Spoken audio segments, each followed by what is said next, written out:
How's it going, guys? My name is Frank here and welcome back to the channel. Today we're going to be taking a look at the Binance Visa Card.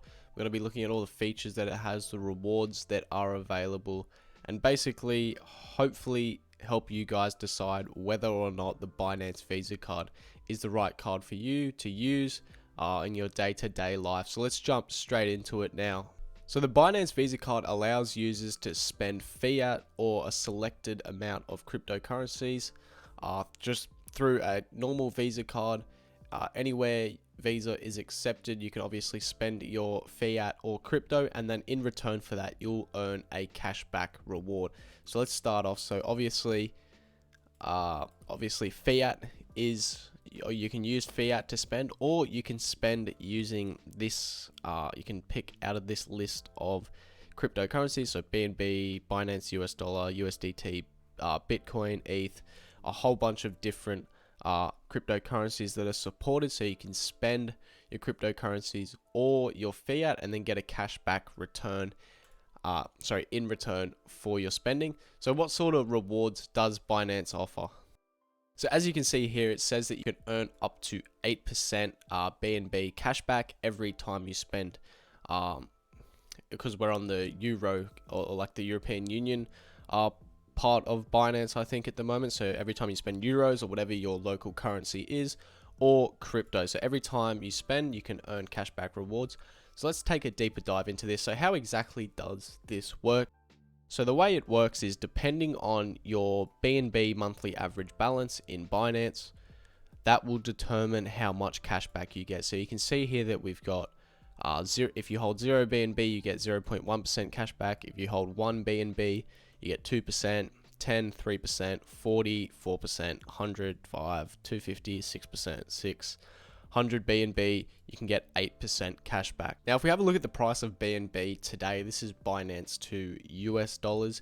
You can see that it's currently trading around $209, or let's just, so if we were to just round this to 200 US dollars, how much would it cost to get each of these cards? So obviously one BNB token costing $200. So it would basically cost you, in a sense, $200. You'd need to hold one BNB worth $200 in your Binance wallet, and you can access that 2% cashback. Now, if you were to hold 10 BNB tokens, that would be obviously around $2,000. So if you had $2,000 in the Binance token in your Binance wallet, you could access that 3% cashback. 40 BNB will cost around $8,000. 100 BNB will obviously cost around $20,000. 250 BNB will cost about $50,000, and then 600 BNB will cost around 120,000 US dollars to access that 8% cashback. So obviously these higher card levels where you start getting, 5, 6, 8%, we're talking about huge amounts of money here to access those higher rewards. So most people, I think, are probably going to be around this, probably 1 to 10, maybe even 40 if you're lucky, if you're looking at getting into this program. And of course, this is subject to changing because the price of BNB can fluctuate. So if the price of BNB doubles, goes to $400, obviously this is going to increase from $2,000 to get the 3% to buy 10 BNB and get the 3% cashback. It's going to skyrocket to $4,000, obviously. So, and you can imagine how much, instead of 600 BNB costing 120,000, if the price of BNB doubles, it could cost $240,000. Or on the other way, it could halve. Things could go terribly wrong. BNB could drop to $100, and these could become relatively cheap. So it's a bit of a toughie with this one as to whether it's valuable right now, or maybe if you're bullish on the BNB token and you think it's going to increase in price, it could be a good way of maximizing your rewards. Now, of course, with the cashback, so the way this works is, so Binance, where does it say it? Binance card offers cashbacks for every purchase that you make with the card. Now, there's a little asterisk next to that sentence, so we'll get back to that. The cashback percentage depends on your card level, on the amount of BNB holdings in your Binance wallet. So that's what we're talking about. So depending on how much your monthly average for your BNB is, that's going to determine what sort of percentage cashback you get. Cashback is calculated on a daily basis for each settled, for each settled purchase from the previous date, yada yada. Now, there is a part here, I just need to find it. So cashback is paid daily into your BNB funding wallet. So that's kind of like your wallet that you can spend money through. The Binance Card cashback program only applies to eligible purchases made with your Binance Card.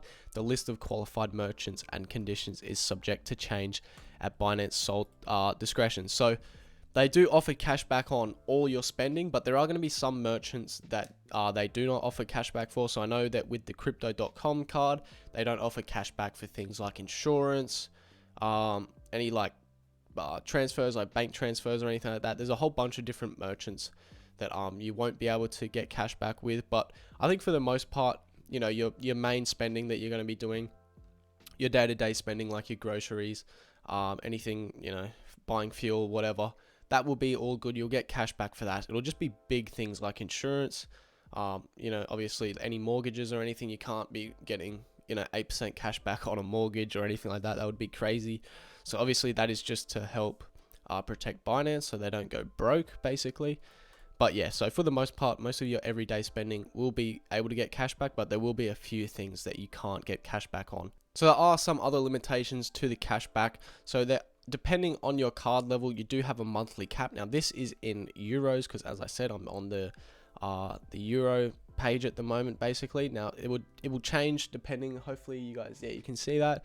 So depending on your country, obviously the currency that you're using and everything, the monthly cap will be a little bit different. But in the case of the euro, you can see that the level 1 card is about $5 a month. So if you hit that $5 in cash back, you won't be able to earn any more cash back. Card level 2, $15, $3, $25, and so on and so forth. So in order to hit your monthly cap, I've got it on a piece of paper here. I'll put it up on the screen for you guys. So with the level 1 card at 0.1%, in order to hit that $5 in cash back, you need to spend $5,000 in the month. Now to hit the $15 cap on 2% cash back, you only need to spend $750. The 3% to hit 3% cash back to hit $25, you need to spend $833.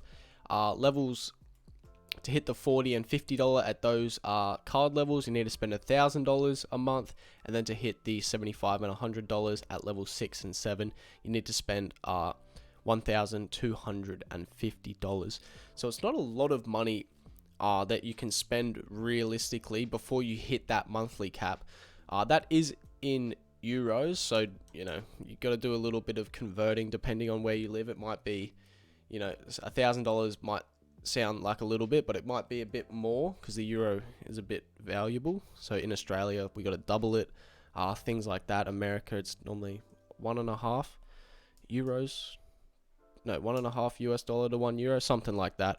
So you might have to change it around a little bit, and depending on your country as well, you know, Argentina, Brazil, you know, it might change around a little bit to your currency, but it's still not a lot of money before you get capped out, especially if you're going to spend a big purchase. Say like you book a cruise ship or something, maybe it might cost you like $2,000 or something. That will be your monthly cap done.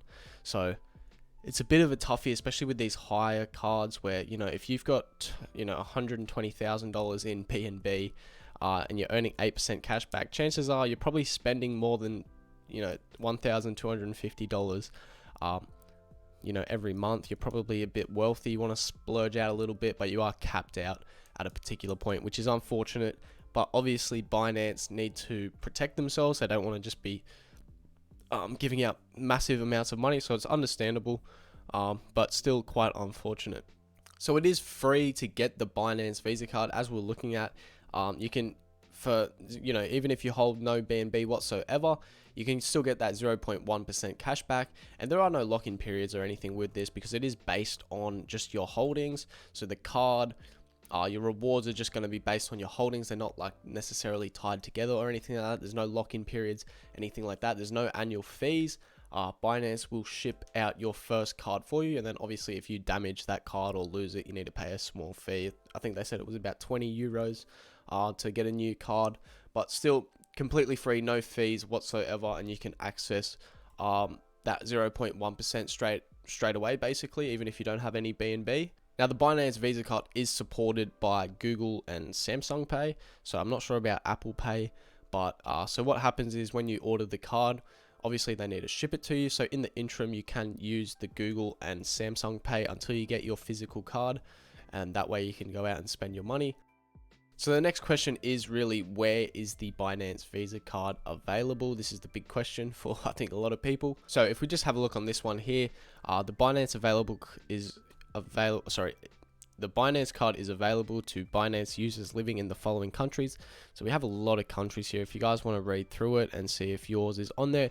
Now this is of course the Euro card. So this is going to have a lot of the European countries, but there is also, if we go over to here quickly, you can see along the slide here, we've got Colombia. Oh, probably shouldn't have clicked on that. That's all right. Colombia, Argentina, Bahrain, Brazil, and the GCC countries. So if you're part of any of those countries as well, so this one up the top here, that's just the European Union, I'm pretty sure. So, and then, the European Union, and then of course a bunch of these different countries. So countries that are missing out, I think, is pretty important. There's a lot of Asian countries. I don't think there's any Asian countries actually. Australia is missing out.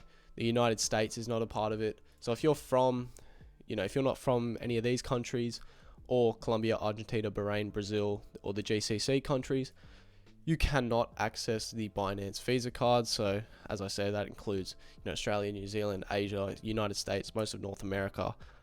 You can't get the Binance Visa Card, which is unfortunate. Of course, a lot of those countries do still have Binance, so you can still use Binance as like an exchange or a wallet or whatever, but you just can't access the actual Visa debit card program itself. So how does this compare to other Visa cards or crypto Visa cards that are on the market? The other main one I think that people are going to be using is the Crypto.com Visa Card. So one of the big reasons you're going to be using the Binance Visa Card or the Crypto.com Visa Card over one or the other is obviously where it is available. So we just spoke about that. So the Crypto.com Visa Card is available, I believe, in Canada and parts of the United States. It is available in Australia. It is available in lots of Asian countries. So if you're a part of those regions and you can't access the Binance Visa Card, perhaps you want to look elsewhere at something like a Crypto.com Visa Card. Now, if we were to compare the actual cards and their tiers, if we're on Crypto.com now, so you can see that they have a bit of a different format. So whereas Binance was saying, you need to have a particular amount of BNB to access each different card, Crypto.com work in terms of US dollars. Now you still have to invest in the Crow or the Kronos token, but obviously they're not looking at it in terms of how much Crow, but how much what the value of that Crow is in terms of US dollars or Australian dollars or something like that.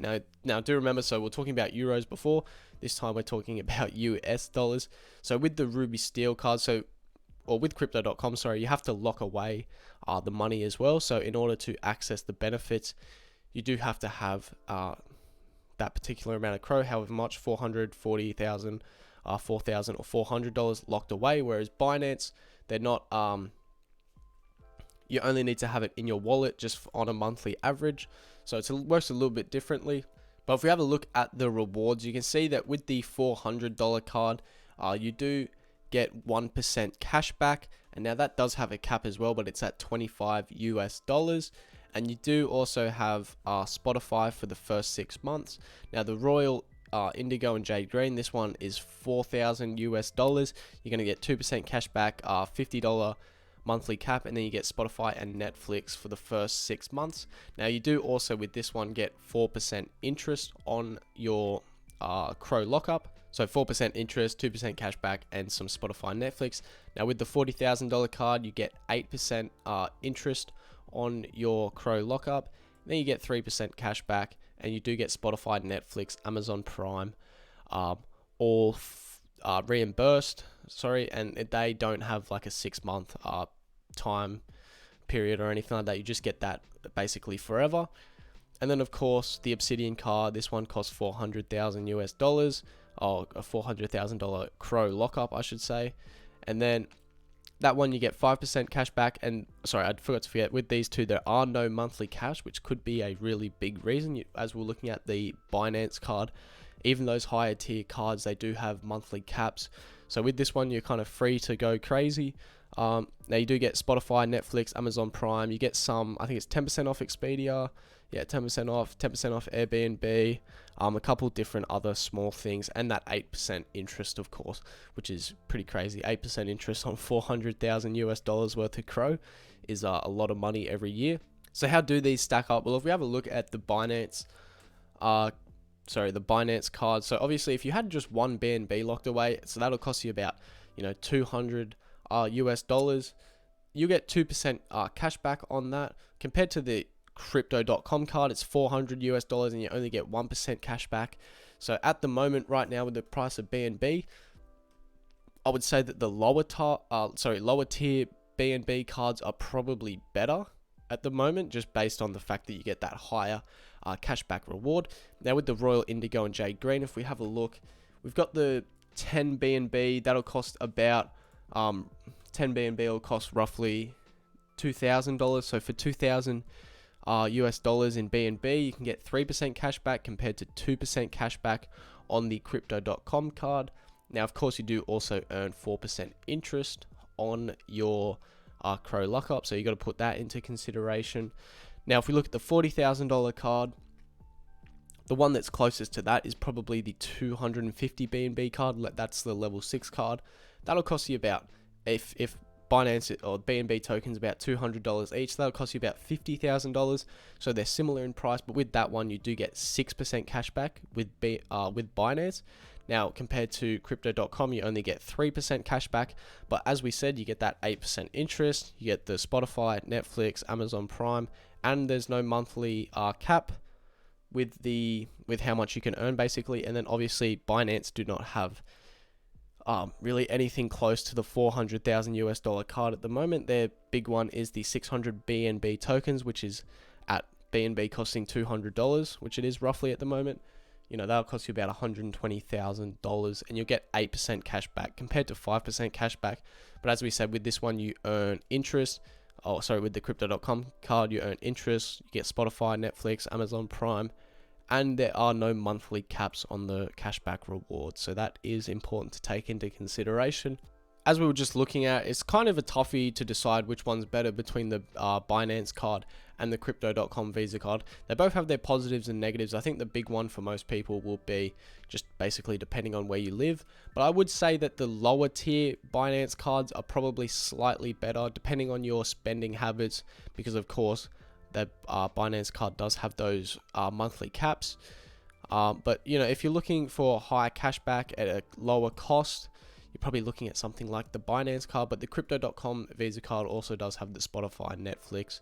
And I would say that the higher tier Crypto.com Visa cards are probably better in terms of the rewards that they offer compared to the BNB card. So that's basically all the information I have. Obviously, I can't use the Binance Visa card. I've never been able to use it because I live in Australia.